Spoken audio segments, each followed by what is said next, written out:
আসো, তোমাদের একটা নতুন গল্প শোনাচ্ছি। এরা হলো 3 বন্ধু। শহর থেকে ঘুরতে এসেছে রানাঘাট গ্রামে। আসো, এদের পরিচয় করিয়ে দিই। ইনি হলো কুনাল, ইনি হলো শ্যাম, আর ইনি হলো জয়। ইস কি গরম! ট্রেনের ভেতরে যা কষ্ট হলো আর ভালো লাগছে না।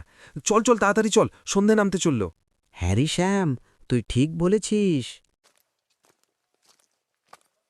চল দেখি কোনো চায়ের দোকানে যাওয়া যাক।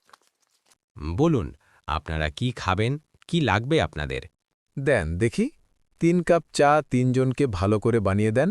আচ্ছা আচ্ছা বাবু, একটু দাঁড়ান, দিচ্ছি এক্ষুনি।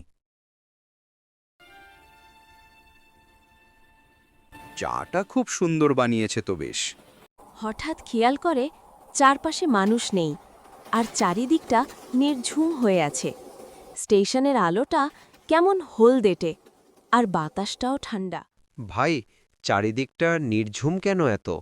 শ্যাম তখন অট্টহাসি দিয়ে বলল, ভাই, একটা ভূতের গল্প শুনবি তোরা?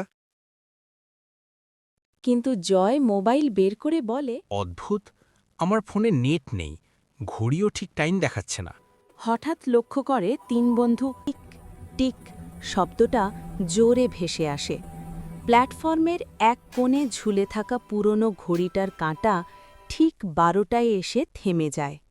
কিন্তু প্ল্যাটফর্মের শেষ প্রান্তে একটা ছায়া নড়ে ওঠে। স্পষ্ট মুখ নয়, শুধু মানুষের মতো একটা অবয়ব। সেটা ধীরে ধীরে এগোতে থাকে 3 জনের দিকে, কিন্তু পায়ের কোনো শব্দ নেই।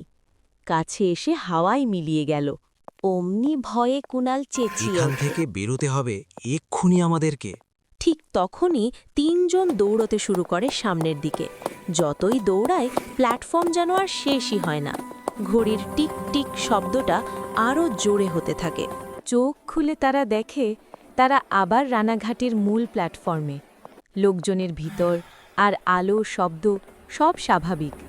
প্ল্যাটফর্মে সিটে বসে আছে, আর চারিদিকে অবাকের মতো তাকিয়ে দেখে। তখনই কুনাল হাতঘড়িটার দিকে তাকিয়ে বলল, মাত্র 2 মিনিট কেটেছে।